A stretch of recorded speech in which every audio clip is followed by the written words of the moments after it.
Okay. Chemical reactions. Lots of these are very interesting to do, and lots of them are very interesting to experiment with. You don't have to experiment with anything that's caustic or anything that's hazardous to your health to be able to see the effects that different kinds of reactions have. And one of the simplest ones has to do with vinegar and baking soda.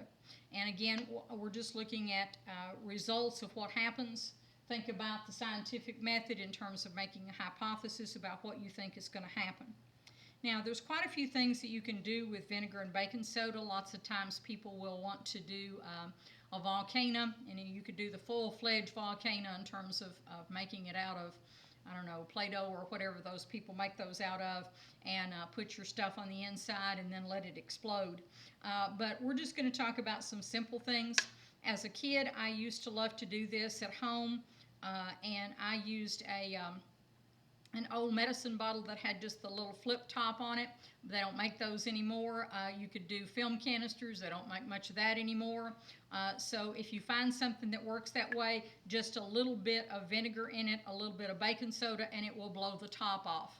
So that's pretty interesting. But what we're going to look at is how to talk about the gas that forms as part of the reaction.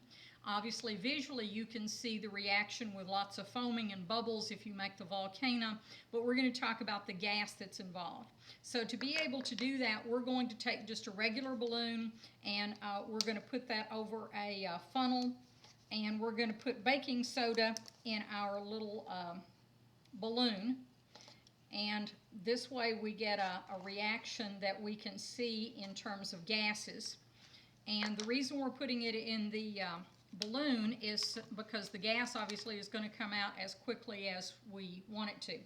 Now, if we were going to do visual ones just to look at the bubbles and the frothing and all that kind of stuff, I would have put more vinegar or used a smaller jar, and then when I put the baking soda in, it would have flowed everywhere. But we're going to we've put our baking soda in the end of our balloon, and we're just going to tip the balloon up, which will drop the soda into that. And you can see that it has not only the bubbles, but you can see the gas. Woo! You can see the gas forming in the balloon. Obviously a chemical reaction.